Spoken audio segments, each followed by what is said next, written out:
नमस्कार मंडळी, आज आपण बनवणार आहोत सिंधी कढी। ही चवीला अतिशय चटपटीत आणि पौष्टिक असते। कढी ताकाची नसून डाळीच्या पिठाची असते। त्यात भरपूर भाज्या वापरल्या जातात। चला तर मग रेसिपी सुरू करूया। 1 कप तेल, हिंग पाव चमचा, चवीनुसार मीठ, 1 चमचा हळद, 1 चमचा मोहरी, लाल मिरची पावडर 2 चमचे, कोकम 5 ते 6 पाण्यात घातले भिजत, अर्धा चमचा जिरे, 7 ते 8 मेथी दाणे, आवश्यकतेनुसार कोथिंबीर। हव्या तशा भाज्या घालू शकतात। 1 बटाटा, 1 वांग, 1 टमाटा, गवार 3 ते 4, भेंडी 4 आणि कढीपत्ता। याच्यात शेवगाची शेंग पण घालू शकतात। भेंडी कट करूया। शक्यतो लांब लांबच सगळे आपल्याला कापून घ्यायचे भाज्या।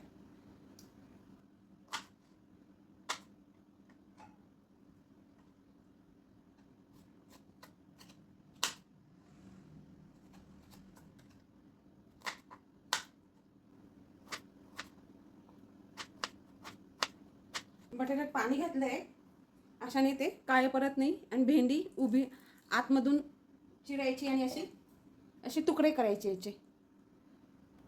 वांग घेतलंय,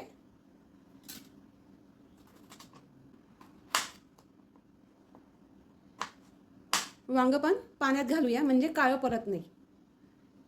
टमाटे असे कापले, छोटे छोटे तुकडे केले असे आणि याची आपल्याला प्युरी करायची। गॅसवर कढई ठेवली आहे, गॅस चालू केला आहे लायटरनी। अर्धी वाटी तेल घालूया।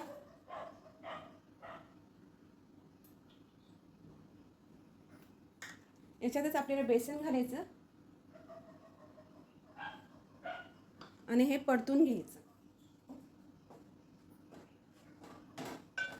छान लालसर रंग, जसं बेसनाचे लाडू आपण भाजतो तशा टाईप आपल्याला हे भाजून घ्यायचंय।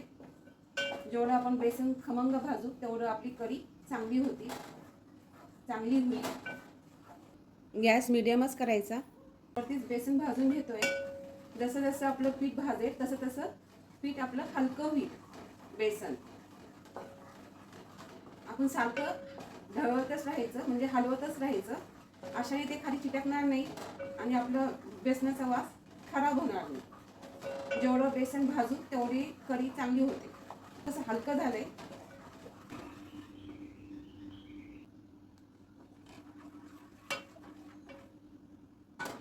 बेसन छान भाजणं झालंय, मस्त रंग आलाय।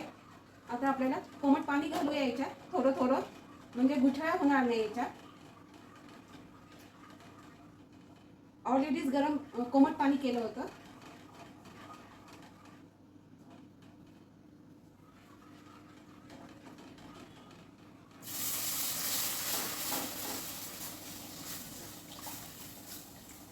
गुठळ्या बिलकुल झाल्या नाहीये, बघू शकता।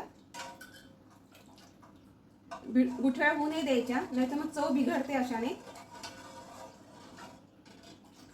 5 कप पाणी घेतलंय, अर्धा कप बेसन, अर्धा कप तेल आणि मीडियम गॅसवरती एक उकळी येऊ देऊ। एकदा हलवून घेऊया। 5 मिनिटं झाले आणि चांगलं शिजलंय पाण्यात। हे घालूया मिश्रण मिश्रणात परत एकदा हलवून घेऊया, व्यवस्थित मिक्स करून घेऊया आणि एक चांगली उकळी येऊ दे मोठ्या गॅसवर।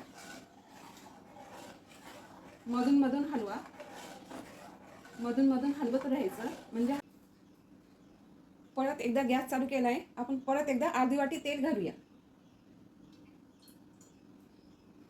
गॅस मोठा करूया। बटाट्यामधलं सगळं पाणी काढलंय आणि ते घालूया। वांगे, बटाटा आणि गवार असं आपण घातलंय। वांग्यामधलं पाणी काढून टाकलंय आणि हे हलवून घेऊया, म्हणजे खाली लागणार नाही। आणि हे चांगलं शिजून घेऊया तेलामध्ये। मीडियम गॅस करूया आणि याच्यावर 2 मिनिटं झाकण ठेवूया। हे तळू पण शकतात भाज्या किंवा मग अशा पण करू शकतो।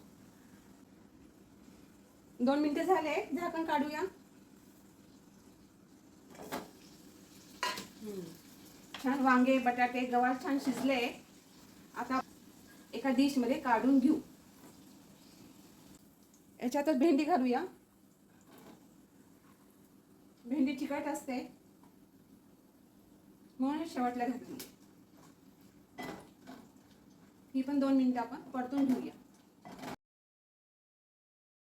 आपण भाज्या बीजा सगळ्या तळून घेतल्या आहे, फ्राय करून घेतल्या आहे. त्याच भांड्यात आपल्या सगळ्या भाज्या आपण काढून घेतल्या आहे. मोहरी अशी तरतरली, जिरं घातलंय, जिरं फुडलं आहे. हिंग घालूया, मेथी दाणे, कढीपत्ता, हळद. गॅस बंद करूया. बेसन करी छान शिजून झाली 10 मिनिटं आणि असं चांगला घट्टपणा आलाय. याच्यातच आपल्याला कोकमचं पाणी, आमसुराचं पाणी ते घालूया. एकदा हलवून घेऊया. गॅस मोठाच केला आहे. याच्यात फोडणी घालूया.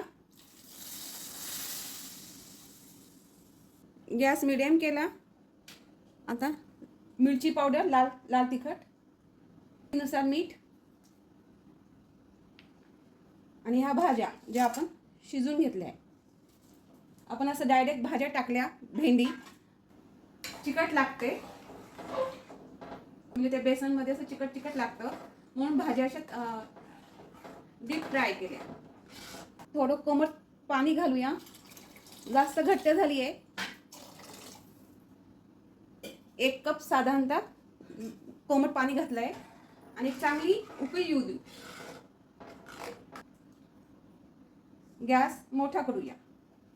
छान एक उकळी आली आहे. मस्त हलवून घेऊया, मिक्स करून घेऊया.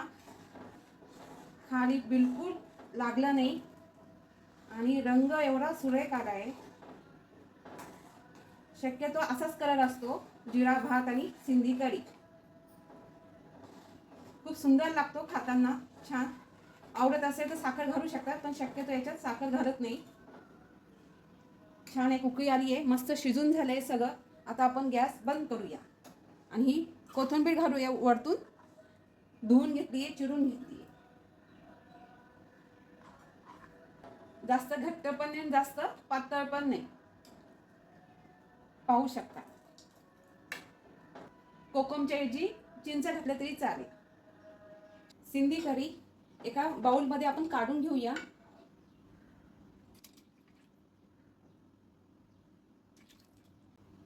सूप सारखं पिऊ पण शकतो. मस्त खूप छान झाली. एकदा नक्की करून पहा. नक्की आवडेल ही कढी. कधीतरी भाज्या नसेल, कधी कधी असं कंटाळा येतो वरणाचा किंवा मग पातळ भाजी खायचा, तर अशा वेळेस अशा भाज्या करून भरपूर भाज्या टाकून किंवा बटाटे टमाटे टाकले तरी चालतील. अशी ही सिंधी कढी खायला खूप चटपटीत लागते, पौष्टिक आहे, चवदार आहे, खमंग लागते. जेवढं पीठ आपण चांगलं भाजू तेवढी आपली कढी खूप सुंदर होते. आणि एकदा नक्की करून पहा. अशाच नवनवीन रेसिपीज पाहण्यासाठी आमच्या चॅनलला सबस्क्राईब करा, लाईक करा, तसेच मित्रमैत्रिणींसोबत शेअर करा. धन्यवाद.